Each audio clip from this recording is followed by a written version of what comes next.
Baiklah, maqasid asy-syariah. Secara bahasa maqasid syariah terdiri dari dua kata, yaitu maqasid yang artinya kesenjangan atau tujuan, dan syariat artinya jalan menuju sumber air. Ini pula dikatakan sebagai jalan ke arah sumber pokok kehidupan. Adapun tujuan maqasid adalah untuk kemaslahatan manusia.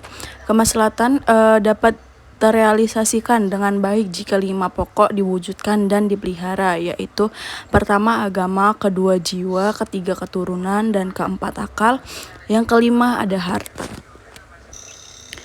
Tujuan syar'i dalam mensyariatkan ketentuan-ketentuan hukum kepada orang-orang mukallaf adalah dalam upaya mewujudkan kebaikan bagi kehidupan mereka, baik melalui ketentuan-ketentuan yang dauri, hazi, dan tasyini. Syatibi berpandangan bahwa tujuan utama dari syariah adalah untuk menjaga dan memperjuangkan 3 kategori hukum.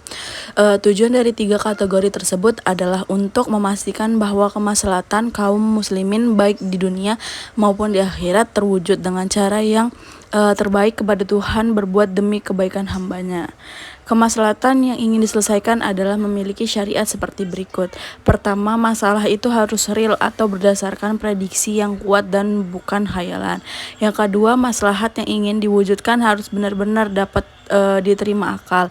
Yang ketiga, harus sesuai dengan tujuan syariat secara umum dan tidak bertentangan dengan prinsip umum syariat. Dan yang terakhir ada mendukung realisasi masyarakat dauriyat atau menghilangkan kesulitan yang berat dalam beragama. Adapun manfaat mempelajari maqasid asy-syariah adalah sebagai berikut. Pertama, mengungkapkan tujuan, alasan, dan hikmah tasyri' baik yang umum maupun khusus. Yang kedua, menegaskan karakteristik Islam yang sesuai dengan tiap zaman. Ketiga, membantu ulama berijtihad dalam bingkai tujuan syariat Islam. Yang keempat, mempersempit perselisihan dan tasyawub di antara pengikut mazhab fikih. Selanjutnya ada perlengkapan maqasid asy-syariah. Yang pertama, pelengkap maqasid ad-duriyat. Ketika Tuhan mensyariatkan salat untuk menegakkan dan memelihara unsur agama, syar'i memerintahkan agar salat itu dikumandangkan dengan azan sesudah masuk waktu dan dikerjakan dengan berjamaah sebagai kelengkapannya. Yang kedua, perlengkapan maqasid haziyat. Tak kala syara memberikan kemurahan kepada orang yang sedang dalam berpergian untuk mengqashar salat, yaitu disempurnakan kemurahan itu dengan diperbolehkan menjamaknya. Yang ketiga, perlengkapan maqasid tahsiniyat.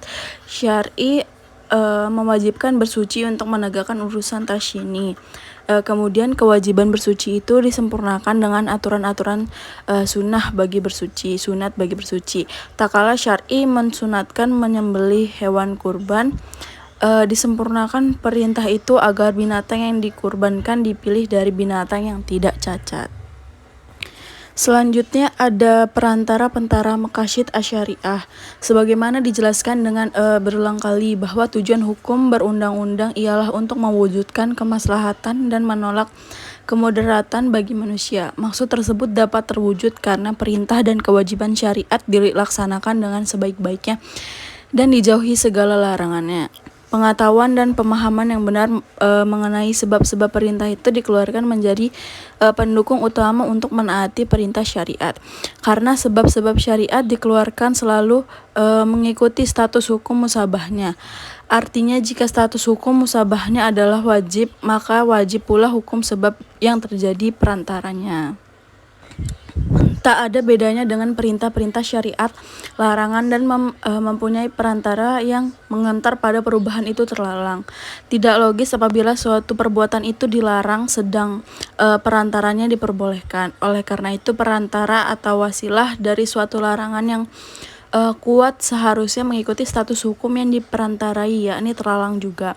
Berdasarkan ketentuan tersebut muncullah 2 kaidah yang penting, yakni sesuatu yang menjadikan kewajiban sempurna karena wajib adanya, dan yang terakhir kedua, menutup jalan menuju ke perbuatan terlarang.